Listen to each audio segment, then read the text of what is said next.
మీరు సార్ పవన్ కళ్యాణ్ వ్యక్తిత్వం గురించి మీ పరిచయం గురించి పవన్ కళ్యాణ్ వ్యక్తిత్వం గురించి మీరు ఎట్లా ఆయన అభివర్ణిస్తారు? ఒక విషయం సార్, పవన్ కళ్యాణ్ నేను నటుడుగా కంటే మానవతావాదిగా ఫస్టే గుర్తించాను. ఎందుకంటే ఆయన ఖుషి సినిమా హిట్ అయిన తర్వాత ఆయన స్వయంగా తన దర్శకత్వంలో ఒక సినిమా చేయాలని అనుకున్న ఒక కథ అనుకొని దాంట్లో ఆ భాగంలో ఒకసారి ఏలే లక్ష్మణ్ అంటే తెలంగాణ రాష్ట్రానికి అద్భుతమైనటువంటి చిహ్నాలు తయారు చేసినటువంటి వ్యక్తి, అటువంటి వ్యక్తి గ్యాలరీకి వెళ్ళేవాడు. ఆయన చిత్రకారుడు కదా, ఆ గ్యాలరీకి వెళ్ళేటప్పుడు అప్పుడప్పుడు వెళ్ళి ఆయన అవన్నీ చూస్తూ ఒకనాడు ఏమన్నా, చూడు లక్ష్మణ్, నేను ఒక సినిమా చేస్తున్నాను నా స్వయంగా నేను డైరెక్షన్ చేయాలని.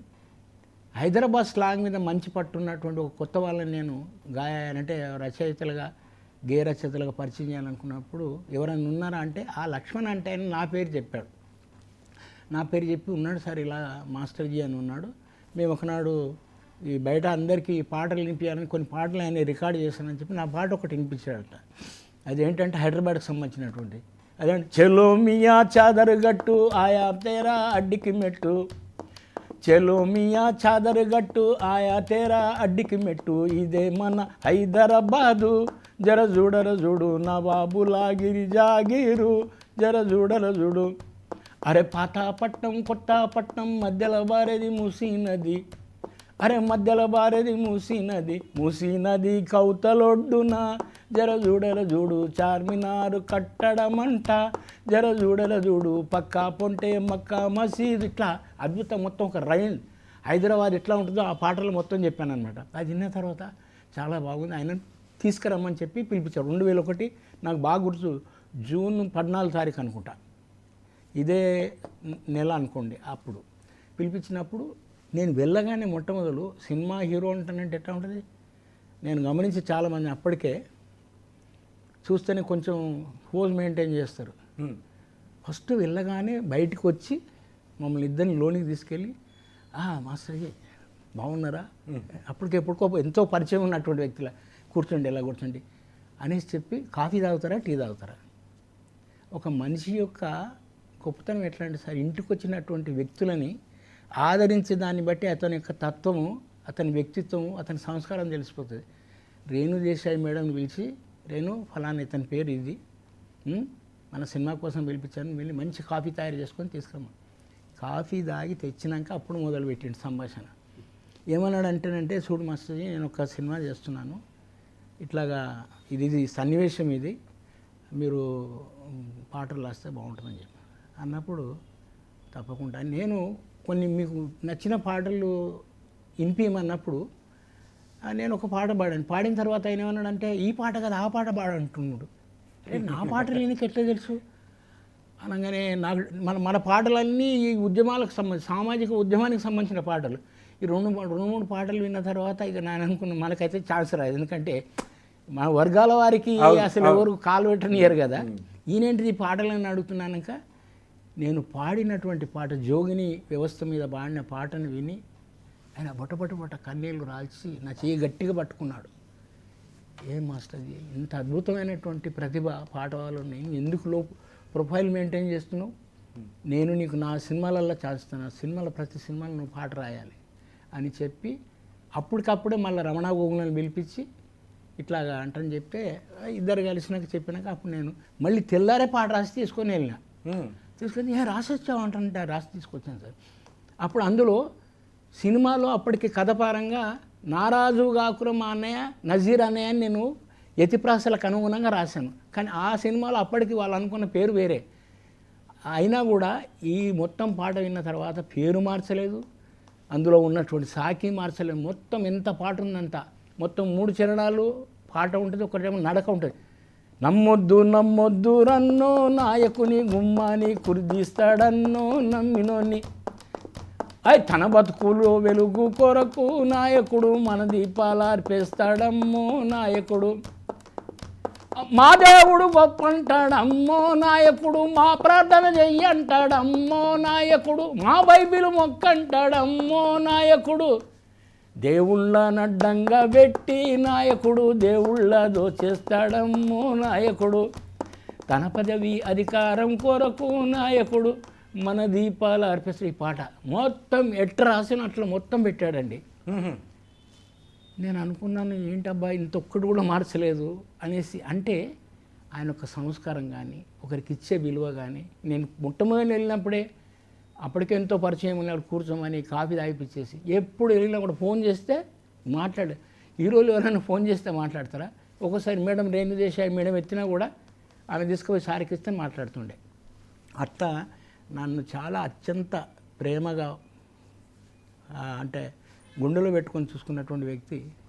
కొన్ని కారణాలతో ఏవో చిన్న అప్పుడు బీఎస్పీ జనసేన కలవాలనుకున్నప్పుడు కొంచెం చిన్న ప్రాబ్లం వచ్చిన ఆయన కూడా నన్ను అంటే చాలా ఇష్టపడతాడు. సార్ ఇప్పుడు పవన్ కళ్యాణ్ గారిని మనం మీరు ఒక 25 సంవత్సరాలుగా చూస్తున్నారు. అవును.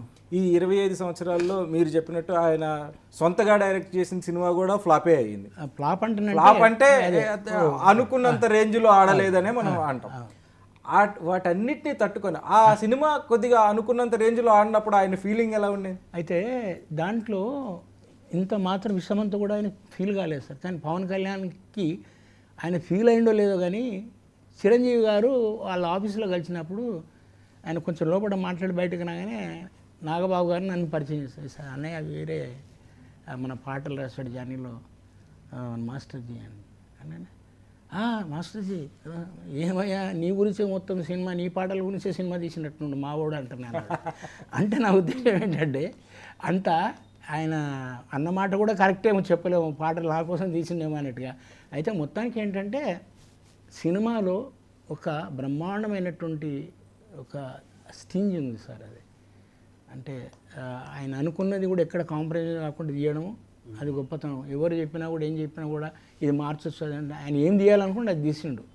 నేను జానీ సినిమా గురించి ఎందుకంత పర్టికులర్గా మాట్లాడుతున్నాను అంటే జానీ ఆయన సొంతగా దర్శకత్వం వహించిన సినిమా, ఆయన కలగన్న సినిమా. అవును. ఆయన కలగన్న సినిమా అది కొద్దిగా ఆడనప్పుడు కూడా ఆయనలో మనం ఎటువంటి తణుకు బెణుకు చూడలేదు. ఆయన ఏమన్నాడు తెలుసా అండి, నేను గజనీ మహమ్మద్ లాంటి వాడిని 10 సార్లు దాడి చేస్తా కానీ నేను అనుకున్నది సాధిస్తాను. ఇప్పుడు ఎట్లయితే రాజకీయాల్లో దాడి చేసి ఎట్లయితే గెలిచిండో one or other day you will become a గొప్ప డైరెక్టర్ అవుతాడు. నా నమ్మకం ఉంది అది. పవన్ కళ్యాణ్ గారిని మనం అబ్జర్వ్ చేసినప్పుడు ఏదైతే సాధించాలి అని మనం అనుకుంటామో ఎన్ని ఒడిదుడుకులు వచ్చినా అది సాధించాలి అనే ఒక ఇన్స్పిరేషన్, దృఢమైన సంకల్పంతో ఆయన పనిచేసినట్టు మనకు అర్థం. ఆయనకు కష్టం వచ్చినప్పుడే కాదు, పక్కవారికి కష్టం వచ్చినప్పుడు కూడా అంతే స్ట్రాంగ్ గా నిలబడగలిగిన వ్యక్తి. పక్కవారి కాదు, సొంత అన్నయ్యకి ఆయన ఒక సినిమా తీస్తే ఆ సినిమా మొత్తం అట్టర్ ఫ్లాప్ అయిపోతే దాంట్లో నుండి తన అన్న బయటపడాలనే ఉద్దేశంతో ఆయన చేసిన త్యాగం ఇక్కడ చెప్పుకోకూడదు కానీ అంత గొప్ప త్యాగం చేసినట్టు. ఎంత అభిమానం. మొన్న అన్నయ్య పాదాలు మొక్కుతూ మనస్ఫూర్తిగా కాళ్ళ మీద పడి అన్నకు పాదాలకు దండం పెట్టడం, వదిన పాదాలకు దండం పెట్టడం, అమ్మని గట్టిగా కౌలించుకోవడం, ఎంత గొప్ప మానవతావాది అనడాన్ని అంటే కొంతమంది నటిస్తారండి, సినిమాలలో నటించినట్టు బయట కూడా నటిస్తారు. కానీ పవన్ కళ్యాణ్ కాదు, మనసులో ఏది ఉంటే అదే. ఎమోషనల్ అండ్ ఆయన ఏంటంటేనంటే కడుపులో దాచుకోడేది అది. ఇప్పుడు చంద్రబాబు నాయుడు గారు అరెస్ట్ అయినప్పుడు ఆయన రోడ్డు మీదకి వచ్చి నిలబడడం అనేది ఒక గొప్ప అంటే ఒక ఇంకొక రాజకీయ పార్టీకి అధినేత అయ్యింది, ఆ పార్టీకి ఆయనకి మద్దతుగా రోడ్డు మీదకి రావడం అనేది అదే కదా సంస్కారం. దాన్ని ఆయన తెలంగాణ బార్డర్ ఆంధ్ర బార్డర్కి వచ్చినప్పుడు ఆంధ్ర పోలీసు వాళ్ళు ఆయనని అరెస్ట్ చేయడానికి ససేమిరా మీడికెళ్ళి కదలొద్దని అన్నప్పుడు ఆడ మొత్తం కూడా కిందనే నేల మీద కూర్చొని నేను పోవడం ఖాయం, మీరు పంపుతారా నన్ను నేనే కూర్చోమంటాను. మొత్తం అంత ఎక్కడికి అక్కడ అటు ట్రాఫిక్ జామ్ ఇటు ట్రాఫిక్ జామ్, గత్యంతరం లేని పరిస్థితుల్లో ఆయనని వదిలిపెట్టాల్సి వచ్చింది. కాబట్టి ఏంటంటే మొండివాడు దండివాడు. ఇంతకీ ఇదేనే కాదు, అప్పుడు డక్కన్ క్రానికల్ పిచ్చి పిచ్చి రాతలు రాసినప్పుడు అట్లాగే డక్కన్ క్రానికల్ ఎదురుగా పోయి కూర్చున్నాడు. అప్పుడు నేను కూడా కూర్చున్నా ఆయన వెంబడి. ఎంత అంటే అంత మొండు. ఆడికెళ్ళి బయలుదేరి పత్రికా విలేకరుల సమయం బై వాక్ ఆ డక్కన్ క్రానికల్ ఆఫీస్ కాడికి వెళ్ళి మన సికింద్రాబాద్ దగ్గర స్టేషన్ దాకా నడుచుకుంటా మొత్తం బహిరంగంగా జనంతో నడుచుకుంటూ వెళ్ళినటువంటి భయపడలేదు సార్. ఇంకోటి మీకు తెలుసు కదా, పెద్ద పెద్ద వాళ్ళని ధమ్కీలు ఇచ్చినా కూడా కించిత్ కూడా ఆయన చెల్లించలేదు. ఆయన చెల్లించారు. అదే ఇప్పుడు చంద్రబాబు నాయుడు గారు అరెస్ట్ అయినప్పుడు